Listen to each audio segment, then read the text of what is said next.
guys, welcome to another YouTube video, episode 4 of The Cut. We are starting to notice some changes. I'm taking this pretty slow. As you guys see, like I went from 204 to 198. The reason is I'm a hybrid athlete. I like performance, but I also like to look good if I'm being real with you and have muscles. So kind of how I go about it is doing it in a slow fashion allows me to maintain my performance and improve my performance, get lighter, leaner, faster, maintain strength. Because if you cut too fast, you're not gonna have energy to train. So I'm just gonna share with you guys how I set up my macros to do so, talking about why I eat a certain amount of protein, why I eat a certain amount of carbs, and why I eat a certain amount of fats. So that's gonna be part of this video. We're gonna vlog, shoot some guns, run some miles, and lift some freaking weight. And just show you guys the meals as well to help me improve my performance. So with that being said, we're gonna rip these 8 miles today. I'm curious to see kind of how the treadmill correlates to running outside. I haven't been running outside much, but it's 26 degrees out. We're gonna see what the same effort on the treadmill translates to the road. And I have a good idea it should be relatively the same. A lot of people think treadmill running isn't equivalent, but I would argue, I think you can kind of tell if that pace is correct or not. So I'm gonna go out, put out the same effort as I do on the treadmill on the road and see what the pace is. So let's do it.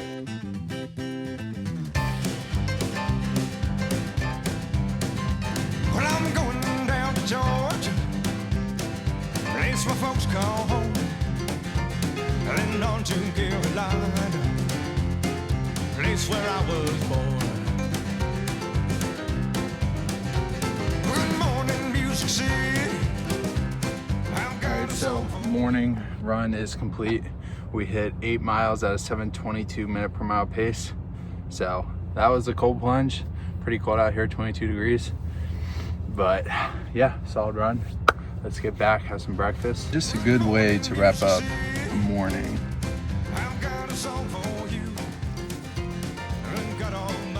First thing I do after any run is I'll make another coffee. So we had a shot of espresso this morning, and espresso's called my name, so we're gonna make another one.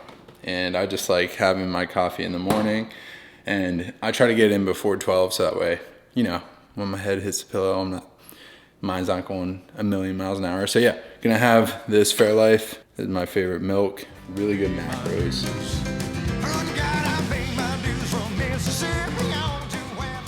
This machine right here, I'll have to say, it was expensive. I did, wonder, should I buy this? But if you think about me personally buying coffee at other stores, it just saves money, in my opinion, in the long run, because I'm not buying $6 lattes or coffee. My personal opinion was invest in this machine so I can make the same thing, and over time I should save money, hopefully. But it's gonna take a while to make a lot of coffees to pay this off. But hey, I'll enjoy it, and it's a good way to get some really good caffeine.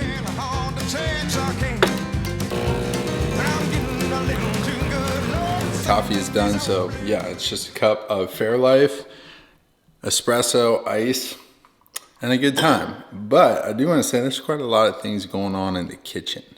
I'm not making this, but Brittany's trying to make sourdough, and I guess like this shit you gotta like grow, and it like grows, and you gotta feed it like an animal.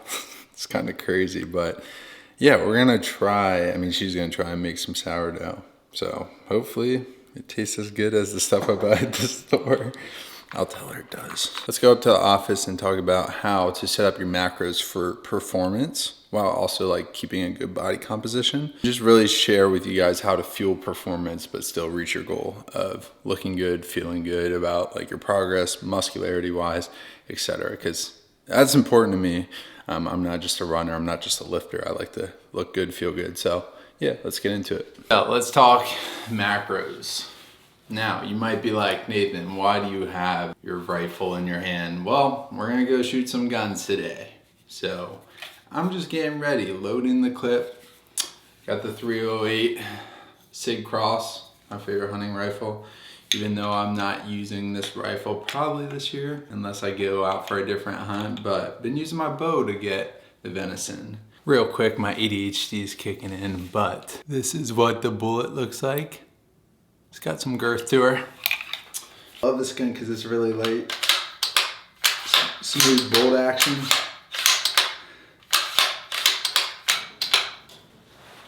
Now let's get into macros. Now, like I said, you guys know I always talk about nutrition in my videos, and it's just more important to give you guys the knowledge because I always say, people will research more about their job, more about their car, more about everything, but they don't know what goes into their body and they don't understand. So, and then they wonder why they're not, building muscle or getting faster or getting leaner or both, So it's just something that I know is crowded with also tons of money in this industry to make you want to eat animal based or whatever.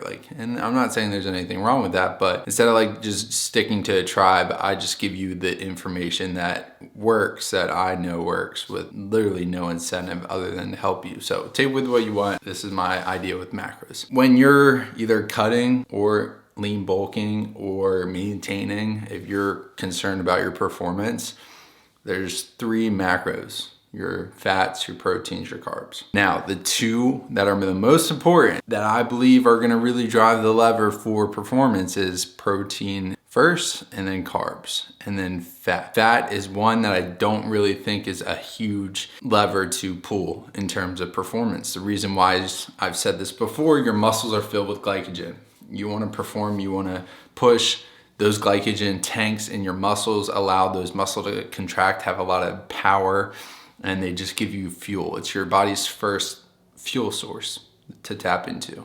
Carbs, glycogen, which carbs get broken down into glycogen. So that's the first and most efficient fuel for your body to use. It's like the jet fuel. Now, fat can be used. It's harder to break down and assimilate as energy in certain thresholds, like even weight training where you're very glycolytic, using a lot of fast twitch, high power output. Same with running, you're using a lot of muscles, just a lot of energy in general to move your body. So fat just doesn't get digested and breaking down as fast as carbohydrates do to fuel your training. So I would say, keep this simple. The key macros that are gonna make a difference in your training is fats are gonna be around 20 to 25% depending on what you like. And then the carbs are gonna make up the rest of it. So the protein hitting 1 gram per pound of body weight, and then the fat being 20 to 25% total of your calories, and then the carbs being the rest. And that just gives you a good idea of where to put the carbs based upon where you move that fat, because the protein should always stay at 1 gram per pound of body weight, maybe even 1.2 grams. That's what I like. So the way I set up my macros is just like I said, 1 gram per pound of body weight of protein,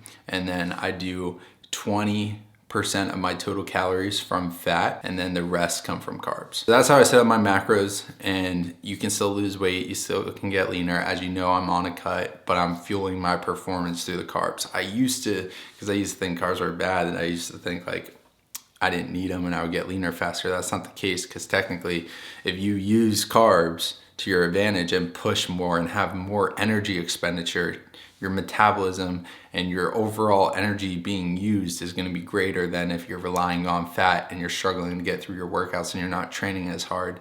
If you just switch up those macros, I've personally seen such a great difference in my body composition and performance. It's probably been the biggest thing that I've changed, so that I've noticed to improve my performance. So yeah, that's kind of what I wanted to talk about as macros, not anything crazy. If you're trying to get leaner, what you'll wanna do is you'll pull those fats down first once they get to 20%, maybe even 18%, and then pull down those carbs a little. But you're not dropping carbs, you're not subbing fat. It's all just small changes to what works for you. You want those fats to bottom out at 20, maybe 18% of your total calories first before you touch those carbs. And that's how I set up my macros for performance, and they stay roughly the same. When I'm trying to maintain my fat, go up to 25% of my total calories, and my carbs stay high. And like I said, my protein always stays at 1 gram per pound of body weight, and then my carbs are just the rest of the diet to fuel my training. So yeah, that's pretty much how it works.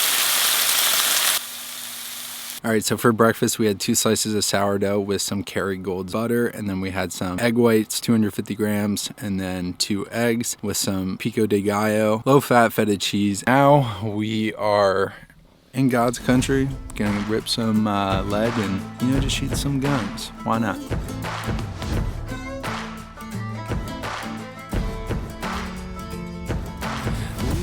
All right, so these are what my target looks like. I'm just gonna set up like 2 soda cans and just shoot from a distance and try and hit it because I don't have a target. But watch the can blow up. Bullet from a gun, faster than the sheriff's drawing, hotter than the sun. Didn't see it coming lately, I've been on the run. You know you've seen my face before, so let me tell you something, darling. So we got our 2 soda cans set up on each side, 2 Cokes and 2 Sprites.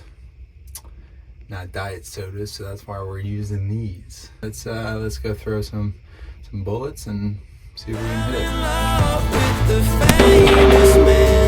See my pictures posted everywhere across the land. If you run with me, you got to understand. Hold on to a dangerous thing. If I want you still want me.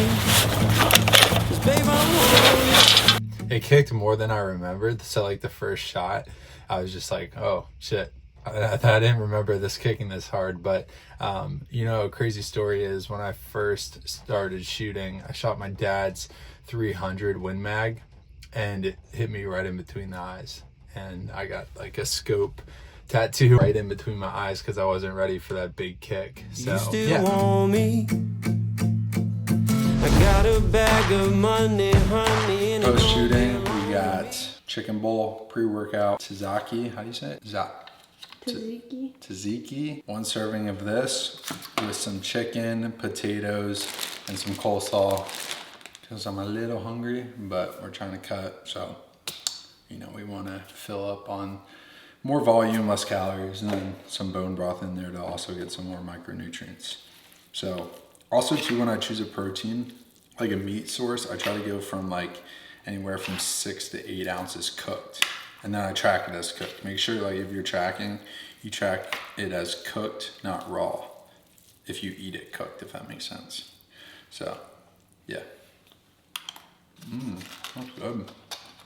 All right, so we're in the gym. I'm gonna share with you guys kind of what my split looks like. It's push-pull legs, and then I repeat one of those push-pull days. I normally, on the 4th day, will hit push or pull.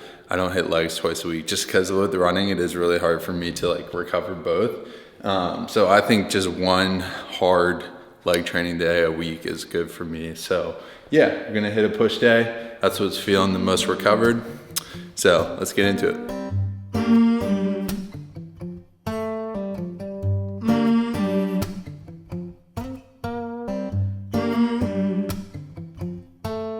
Got the feeling in your bones, make you feel right at home.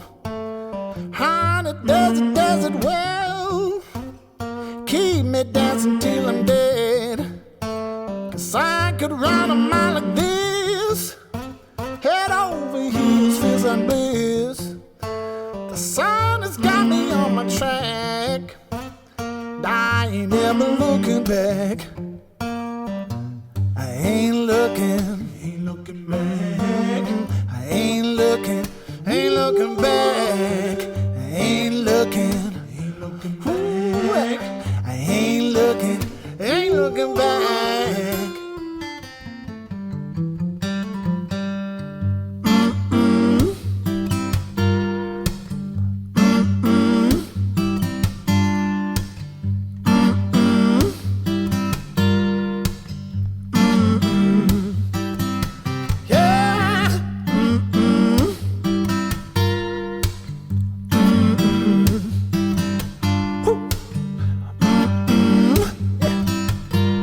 So we got face masks going on right now. Oh my gosh. I'm gonna have a face mask on while I'm cooking some dinner. So we're gonna see what it looks like. Oh, it's cold. Your face is too big for it, isn't it? Fat of a face. Oh yeah. Peak performance. My face is too fat, it doesn't even fit on. My lips look like they're huge. I can't even move my mouth. See you guys at dinner. So for dinner, this is one of my favorite. We got Prego sauce, a can of carrots, 300 grams of potatoes, and some venison. And cottage cheese. When you mix it all together, it tastes like lasagna. So I always save my favorite meal for last, and it's like the sweet tooth. But what it is my two favorite flavors. This has probably been my all-time favorite. This is banana French toast. And when you mix it with oatmeal, it tastes like banana bread. And if you ever have banana bread, it's really good. And then I also do a scoop of vegan oatmeal cookie. Just because I like the consistency, and I just like getting like two kinds of protein in for digestion, and just like I said, I like the taste and consistency of it when it's mixed together. In here we have like 250 grams of fruit, 80 grams of oats, and then 20 grams of peanut butter. And this is the nightly cap. So thank you guys for watching. That's a full day eating, training, and shooting guns, and another day on the cut, new low weigh-in. So you know, we're chipping away, and I'm still not where I want to be as far as leanness, but day by day, week by week, little steps over time is how you get to your results. So just like anything, it takes time and patience, but the answer's in the work. Like, comment, subscribe, stay corn fed. Let me know what other kind of video you guys want to see. Drop it down below. I read it all, so yeah, any questions, shoot them my way.